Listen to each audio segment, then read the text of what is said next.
오늘 이 시간은 내 영혼이 주를 찾게 갈급하니이다 라는 제목을 가지고 말씀 증거하도록 하겠습니다. 우리가 7월 달까지 해서 우리가 시편 1권인 시편 1편부터 41편까지의 말씀을 매주 수요일에 함께 살펴보았고, 성경 암송대회를 앞두고 지난 4주 동안에는 로마서 8장 말씀을 함께 나누었습니다. 오늘부터 다시 이제 시편 말씀을 보게 되는데, 시편 2권의 말씀을 우리가 함께 살펴보려고 합니다. 시편 2권은 시편 42편부터 72편까지 31편의 시를 시편 2편이라고 합니다. 시편 150편을 크게 5권으로 나누어서 이렇게 성경을 분류하고 있는데, 이 시편 2편은 전반적으로 하나님의 구원의 은총에 대해서 그 돌보심을 노래하고 있는 것을 보게 되어집니다. 오늘 42편이 그 시편 2편의 시작 첫 번째 책입니다. 우리가 시편 1편은 그 표제에 나오는 모든 시가 다 다윗의 시였다라고 한다면, 이 2권에 대한 내용은 대부분이 다윗의 시이지만 여기에는 고라 자손의 시와 아삽의 시, 그리고 솔로몬의 시가 포함되어 있는 것을 보게 되어집니다. 오늘 시편 42편 표제에 보면 이렇게 기록합니다. 고라 자손의 마스길, 인도자를 따라 부르는 노래, 모든 사람들이 함께 부르는 그런 곡이었고, 또 고라 자손의 교훈시, 마스길이라는 게 교훈시라는 것입니다. 여러분, 이 고라 자손이 어떤 자손이냐면, 이 고라는 여러분 아마 민수기 16장에서 이 모세와 아론의 그 지도력을 이렇게 대적하면서 이렇게 하나님을 대적한 그런 일들이 있었던 사람이 바로 이 고라였죠. 그 후손이 바로 고라 자손입니다. 그로 인해서 이 고라가 하나님의 죽임을 당하게 되었는데, 그 후손들은 오히려 하나님을 찬양하는 다윗 시대의 그 찬양의 직분을 맡게 되어진 것을 보게 됩니다. 어찌 보면 여러분, 이 고라 자손들의 시를 이 시편의 2권 또 3권에도 좀 등장을 하는데, 읽어보면 이들의 하나님에 대한 그 예배에 대한 열정과 그 사모함이 굉장히 간절한 것을 보게 돼요. 그러니까 하나님을 떠나 있는 것, 하나님을 대적하는 것 자체가 죽음이라는 것을 그의 조상들의 실패를 통하여서 이미 잘 알고 있었기 때문에 이들은 정말 하나님의 그 은혜에 대해서 정말 사모함으로 노래하는 것이 그 시들에 묻어나 있는 것을 보게 되어집니다. 마치 하나님께서 복음의 배반자였던 사울을 변화시켜서 복음의 전달자로 사용하신 것처럼 이 반역의 아이콘이 바로 이 고라인데, 이 고라의 자손을 통해서 하나님의 성으로 찬양하는 그런 놀라운 역사를 보게 되어지죠. 오늘 시편 42편을 살펴볼 텐데, 많은 학자들이 이 시편 42편을 43편과 원래 한 편이었다라고 얘기를 합니다. 하나의 시였다라는 것이죠. 그 근거로 삼는 것이 무엇이냐면 후렴구 때문에인데, 여러분 성경을 한번 여러분 보세요. 여러분 가지고 있는 성경을 보시면 42편 5절 보시고, 42편 11절을 보시고, 43편 5절을 한번 보시길 바랍니다. 자, 다시 한번 말씀드릴게요. 42편 5절을 보셨죠? 내 영혼아, 내가 어찌하여 낙심하며 어찌하여 내 속에서 불안해하는가? 너는 내 하나님께 소망을 두라. 그가 나타나 도우심으로 말미암아 내가 여전히 찬송하리로다 라는 이 말이 동일하게 어디에 기록되냐면 42편 11절에 나오고 43편 5절에도 반복되어지는 것을 보게 됩니다. 그러면서 이 시는 원래가 한 편이었을 것이다 라고 많은 사람들이 추측을 하게 되어진다라는 것이죠. 그러니까 이 후렴구를 통해서 강조하고 있는 게 무엇이냐면, 그 핵심 메시지가 뭐냐면 너는 하나님께 소망을 두라 라는 것입니다. 따라합시다. 너는 하나님께 소망을 두라. 바꿔 말하면 하나님만이 우리의 소망이기에 끝까지 하나님만을 붙들고 바라보라 라고 말하고 있다라는 것입니다. 그래서 우리가 1절부터 5절, 또 6절부터 11절, 그리고 43장 1절부터 5절까지 이렇게 세 부분으로 나눠서 살펴볼 수 있는데, 오늘은 이제 42편이니까 우리가 전반부하고 후반부만 좀 보도록 하겠습니다. 1절부터 5절까지 보시면 이 첫 번째 단락에서 시인이 너무너무 간절히 하나님을 찾고 구하는 모습을 보게 됩니다. 이 시인의 소원을 한마디로 말하면 하나님의 얼굴을 뵙기를 원한다는 거였어요. 시인의 소원이 무엇이라고요? 누구의 얼굴을 보는 거? 하나님의 얼굴을 보기를 원하는 거였어요. 자, 시편 42편 1절과 2절 말씀을 함께 읽겠습니다. 시작. 하나님이여, 사슴이 시냇물을 찾기에 갈급함같이 내 영혼이 주를 찾기에 갈급하니이다. 내 영혼이 하나님 곧 살아계시는 하나님을 갈망하나니 내가 어느 때에 나아가서 하나님의 얼굴을 배울까. 아멘. 이게 하나님에 대한 이 시인의 갈급함을 무엇에 비유하고 있냐면 사슴이 시냇물을 찾아 갈급함같이라고 얘기를 하고 있습니다. 이 말씀은 우리에게 너무 익숙한 것은 우리 복음송에 목마른 사슴 시냇물을 찾아 헤매이듯이, 이 찬양 때문에 그런데요, 사실 이 찬양이 좀 어찌 보면은 우리들이 굉장히 그 아름답고 평화로운 그런 광경들을 좀 머릿속에서 상상할 수 있을지 모르는데, 이 찬양의 분위기가 좀 그럴지 모르지만 사실 이 본문의 장면은 결코 평화로운 장면이 아니라는 거예요.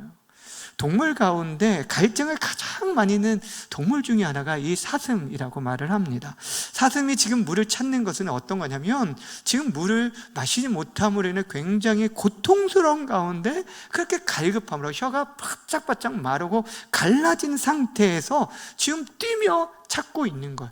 좋아서 행복해서 뛰는 것이 아니라 죽을 지경에 이르러서 애타는 심정으로 지금 물을 찾고 있는 거예요. 지금 시인이 그와 같은 심정으로 하나님을 찾는다라고 얘기하고 있어요. 여러분, 이러한 갈증을 여러분 경험해 본 적이 있습니까? 이런 갈급하게 무엇을 찾아본 적이 있습니까? 제가 처음에 그 장교를 임관하게 되어진 다음에 3개월 동안 이제 병과 훈련을 받는데, 이 3개월 그 훈련 가운데 하이라이트가 뭐냐면 유격 훈련과 행군이에요. 일주일 동안 유격 훈련을 하고 그 다음 일주일 동안 행군을 하는데 매일 40km씩 걸어야 돼요.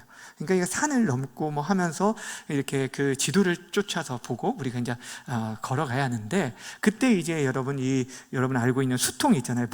이 수통이 군 장비 중에 이 수통에 물을 가득 채워서 출발을 하는데, 여러분 40km를 걸을 때 얼마나 목이 마르겠어요. 그러니까 그 물을 아껴서 마셔야 하는데, 처음에는 40km를 가야 하는데 20km도 오지 않았는데 벌써 수통의 물을 다 마시게 됩니다. 그러면 그 나머지 기간 동안 걸어갈 때 그 갈증을 정말 견디기가 너무 힘들어요.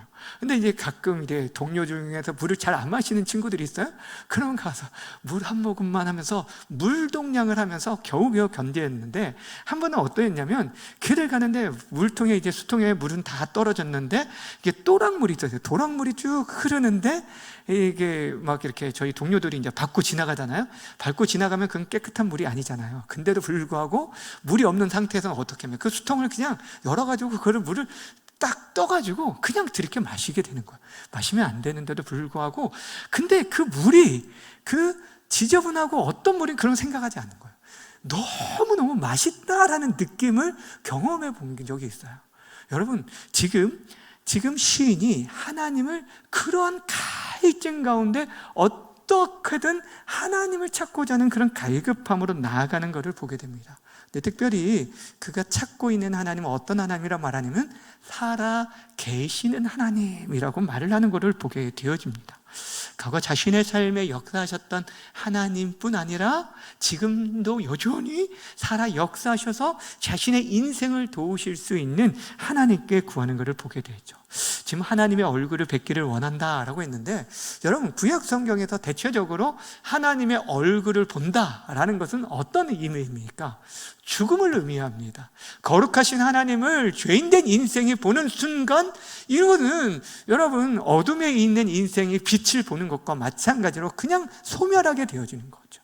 그런데 여기서 말하는 그 얼굴을 구한다라는 것은, 뵙기를 원한다는 것은 하나님의 은혜와 평강을 구하는 것을 말하는 거예요. 이것은 민수기 6장 25절과 26절의 대제사장의 기도에서 비롯된 말씀인데, 함께 읽어볼까요? 시작. 여호와는 그의 얼굴을 내게 비추사 베푸시기를 원하며 여호와는 그 얼굴을 내게로 향하여 드사 평강 주시기를 원하노라 할지니라. 아멘. 여러분, 지금 하나님의 얼굴을 구한다는 것은 그분의 말할 수 없는 그 은혜와 평강을 구하며 나아가는 것을 보게 되어주죠. 여러분, 이 갈급함은 무엇이냐면 하나님이 아니고서는 저에게는 어떤 만족, 다른 것이 채워질 수 없습니다.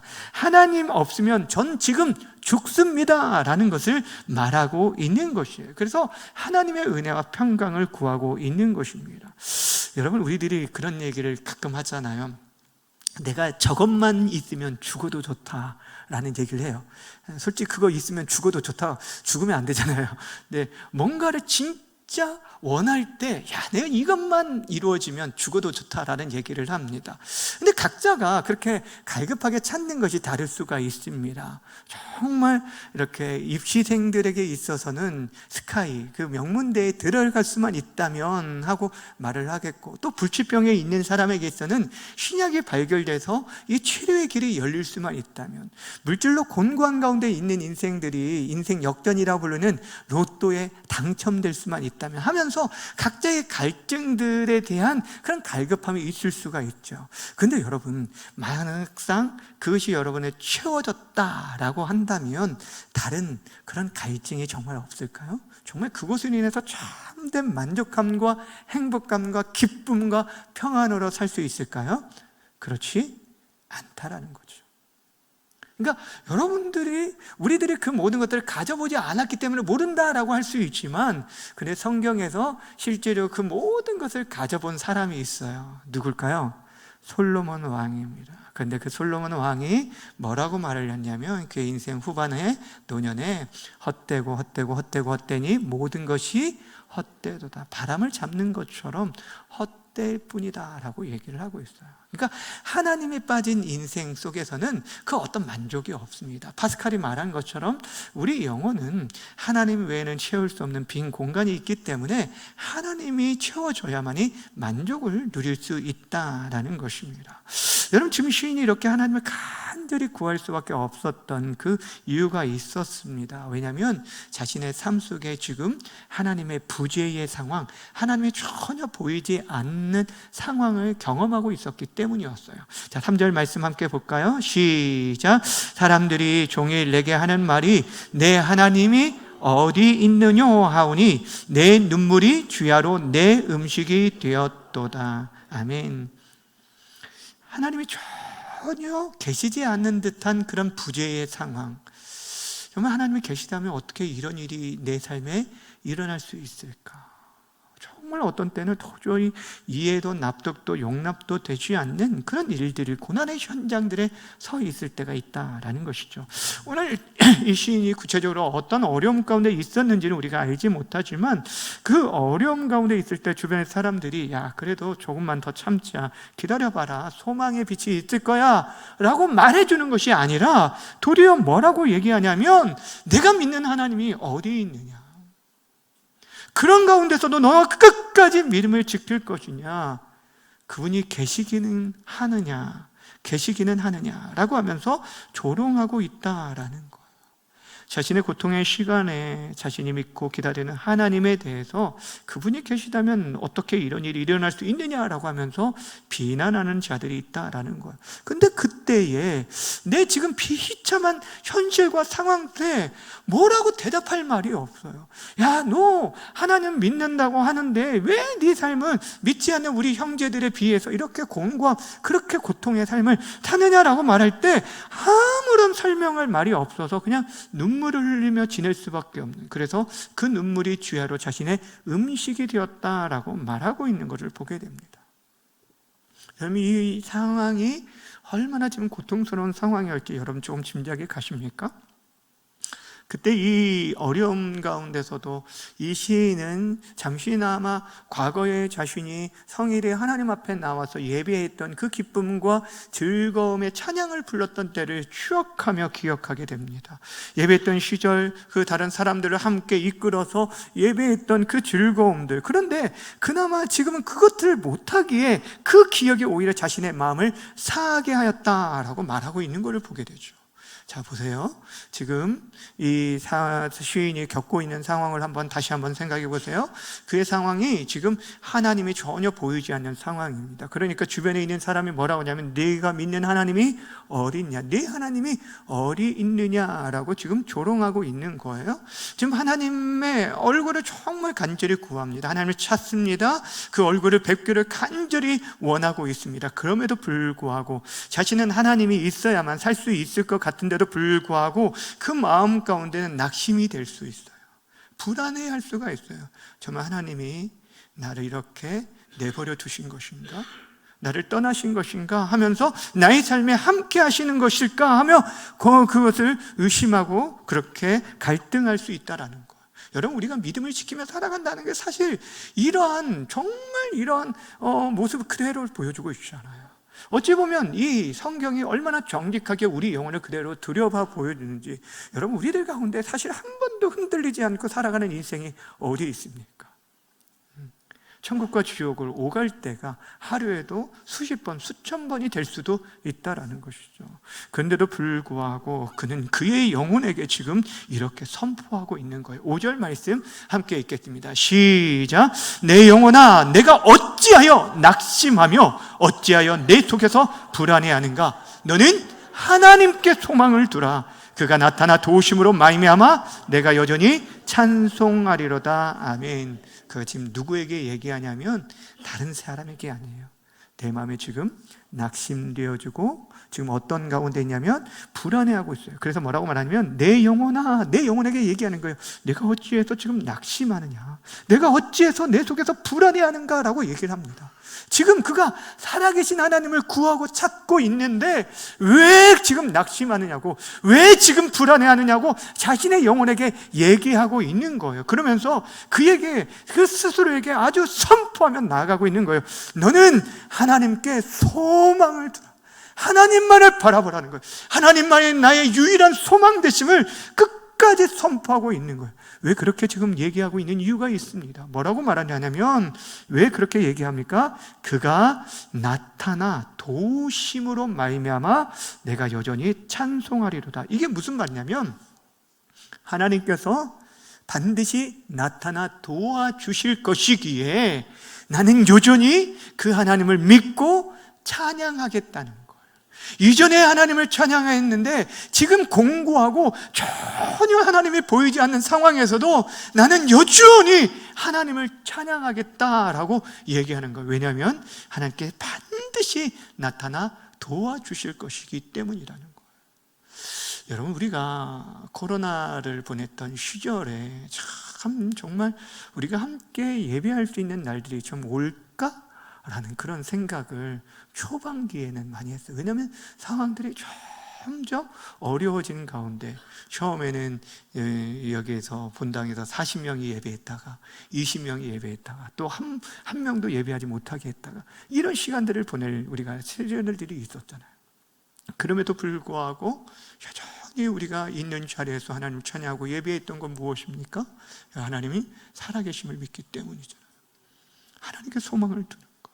우리가 범죄하였지만 하나님 심판 가운데서도 궁유를 베풀어 주옵소서라고 하나님의 궁유를 구하며 나아갔다라는 거예요. 특별히 여기서 그가 나타나 도우심으로라는 이 단어의 사실 원어를 보면 그의 나타나라는 것이 그의 얼굴을 나타내는 거예요. 얼굴을 말하는 거예요. 한마디로 말하면, 그래서 이전 개역 한글은 뭐라고 번역했냐면 그의 얼굴의 도우심으로 라고 얘기하고 있거든요. 그러니까 결국에 무엇이냐면 그 얼굴, 하나님 얼굴을 뵙기를 원했는데 하나님 그 얼굴을 나타내 보여주셨다는 거예요. 그대로 그들에게 나타내 보여주심으로 인해서 하나님께서 그들을 도와주실 것을 말씀해 주고 있는 것입니다. 주를 찾고 구하는 자를 만나주시고 나타내 보여주신 것, 시인은 고백하며 하나님께 소망을 두고 있는 것을 말씀해 주고 있는 것. 이것이 첫 번째 단락의 내용입니다. 여호와 하나님을 얼굴을 구하는 것, 그를 찾기를 갈급하는 것, 하나님이 없으면 살 수 없다는 걸 고백하며 나아간 거예요. 두 번째, 단락에서는 계속되는 이 시인의 낙심되는 상황에서 하나님께 소망을 두기 위해서 이 시인이 또다시 결단한 것들이 나오고 있는데, 먼저 이 시인이 처한 상황에 대해서 지금 시인이 그때 낙심 가운데 어떻게 하겠다고 말을 하는지 6절을 한번 보겠습니다. 6절 시작. 네 하나님이여, 낙심이 되므로 내가 요단강 땅과 헤르몬과 미살산에서 주를 기억하나이다. 아멘.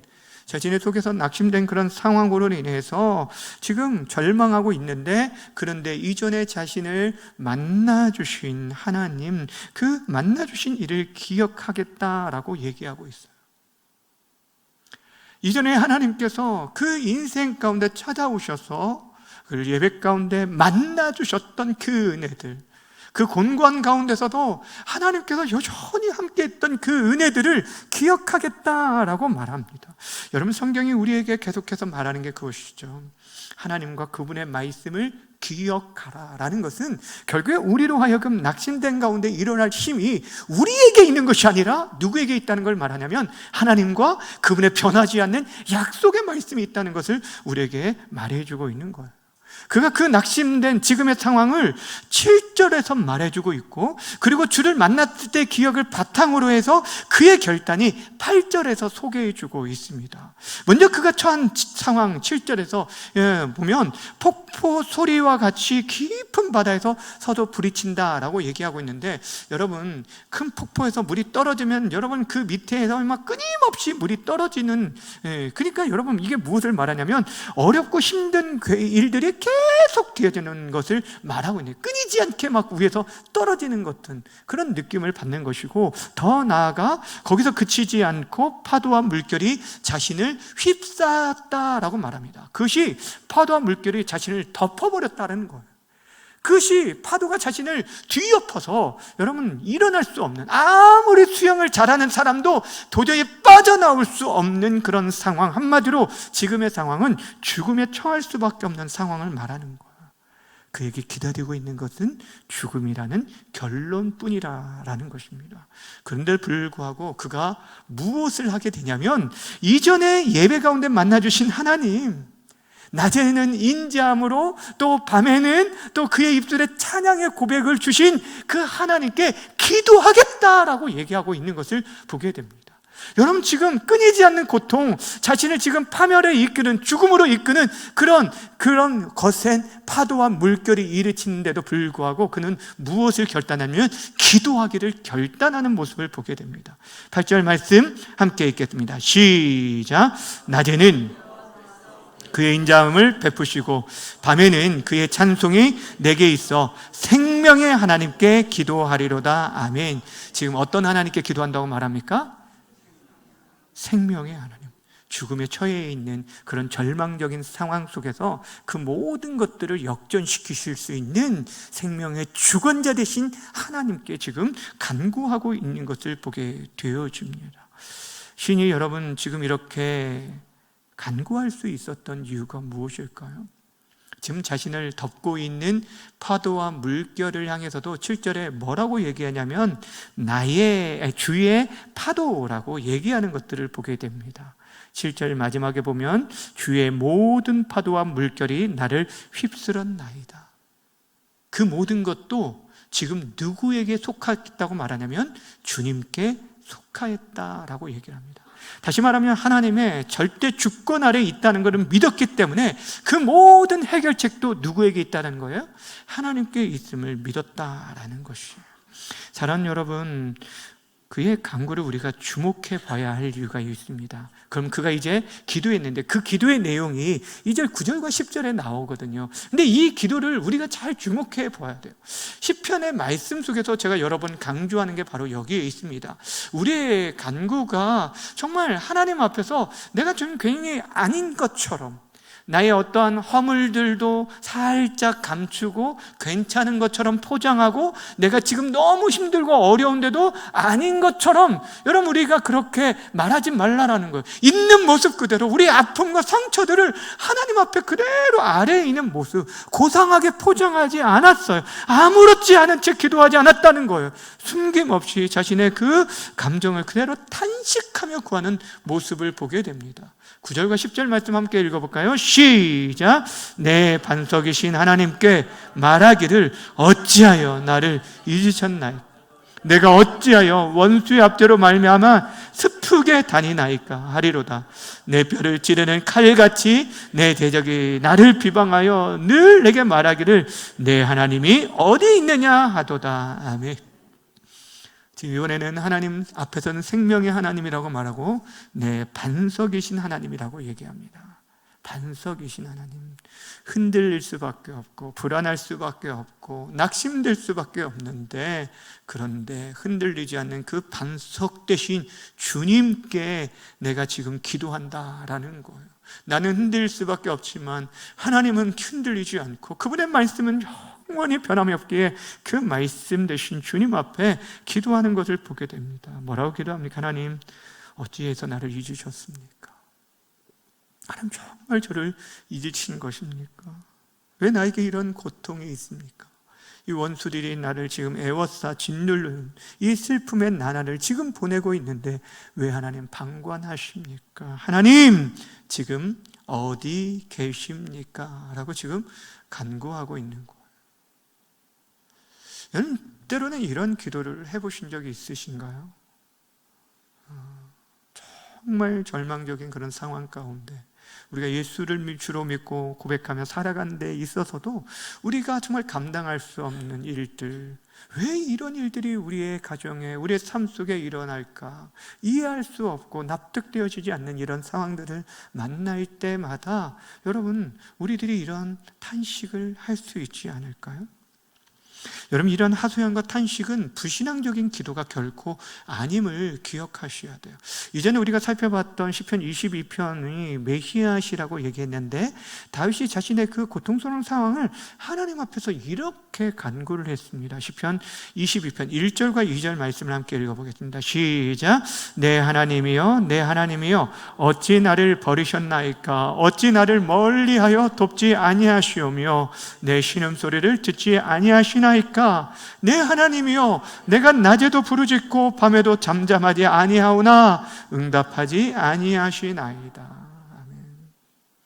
지금 다윗이 처절한 마음으로 도망치는 신세 가운데 그가 지금 하나님 앞에 그렇게 탄식하는 모습을 보게 되어집니다. 중요한 게 무엇이냐면, 이런 아픔과 고통을 가지고 누구에게 나아갔다는 거예요? 하나님께 나아갔다는 거. 이것이 너무너무 중요합니다. 많은 사람들이 하나님의 부재를 느끼는 강한 가운데 사실 우리의 영혼의 탄식을 가지고 하나님께 부르짖어야 하는데, 정말 하나님을 찾아야 할 때임을, 정말 하나님께서 우리를 부르시는 때임을 어찌 보면 하나님 앞에 피하라고 우리에게 주시는 그 경고와 그런 사인임에도 불구하고 오히려 하나님을 찾지 않는 일들이 너무너무 많다는 거예요. 정말 다급하고 위급한 상황에 하나님을 찾지 않냐고 결국에 사람 앞에서 하소연을 하고 사람 앞에서 원망의 녹두리를 늘어놓을 때가 너무너무 많다라는 거예요. 여러분, 이것만큼 안타까운 게 없어요. 사람의 말을 우리 때로는 위로가 되어주기도 하고 우리의 눈물을 닦아주기도 합니다. 그러나 그는 온전한 회복이 될 수가 없어요. 진정한 해결과 구원은 우리 하나님께만 있음을 믿으시길 바랍니다. 우리가 낙심하고 불안할 수도 있습니다. 그러나 그때 필요한 것은 누구에게 소망을 두는 거냐면 하나님께 소망을 두는 것이에요. 그가 나타나 도우심으로 말미암아 내가 여전히 찬양하겠습니다. 내 삶은 지금 찬양할 수 없는 상황이고 탄식할 수밖에 없는 상황이지만 그럼에도 불구하고 여전히 나는 하나님께서 나타나 도우실 걸 믿고 찬양하겠습니다 라고 얘기합니다.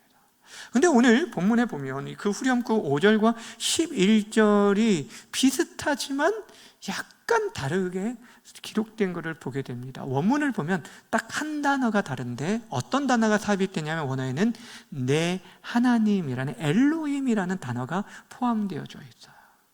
무엇을 얘기하고 있냐면 지금 하나님 앞에서 그 하나님이 누구의 하나님이라고 말하냐면 나의 하나님이라고. 그 얼굴을 도우심을 보여주시고 도와주신데 그 간구를 들어주시고 죽음과 같은 절망에서 건져주시는 생명의 하나님이 누구의 하나님이라고요? 나의 하나님이라고 고백하며 지금 그렇게 찬양하겠다고 나아가는 모습을 보게 되어집니다.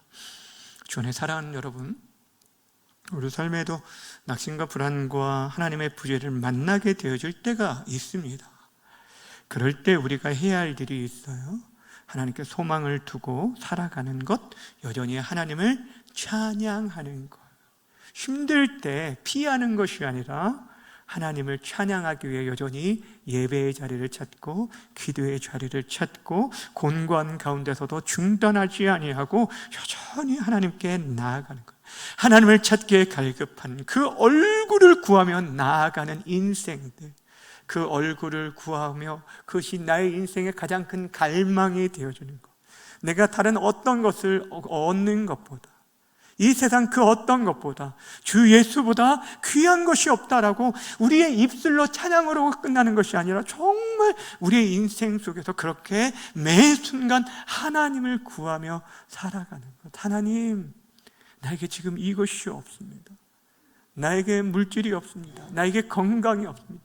내 삶에 지금 평안이 없습니다. 아픔만 가득합니다 라고 하면서 우리가 이것 없고 저것 없고를 구하는 것이 아니라 하나님, 내 인생에 하나님이 안 계십니다.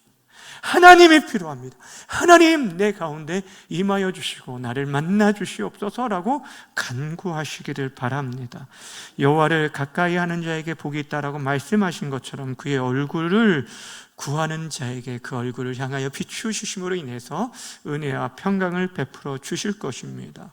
쉼 없이 닥치는 그 파도와 물결이 여러분을 덮고 죽음에 다다르게 할지라도 사랑하는 여러분, 여전히 우리의 생명 되신 하나님께 구하시기를 바랍니다. 흔들리지 않는 반석 되신 하나님이 여러분을 붙드실 거예요. 여러분의 아픔과 상처와 고통과 눈물과 그 탄식을 여러분 숨기지 마시고 가감없이 그대로 정직하게 아뢰며 나아가시길 바랍니다. 그때 하나님께서 여러분을 만나주시고 그 하나님, 나의 하나님이심을 고백하며 경험하며 나아감으로 인하여서 여러분 남은 생에 정말 하나님을 찬양하는 놀라운 역사가 나타나게 되어지고 또 그 경험과 흔적들을 가지고 이후에 또 만나게 될 그 어떠한 고난의 그 앞에서도 여러분이 여전히 하나님만을 소망하며 살아가게 되기를 주님의 이름으로 간절히 축원합니다.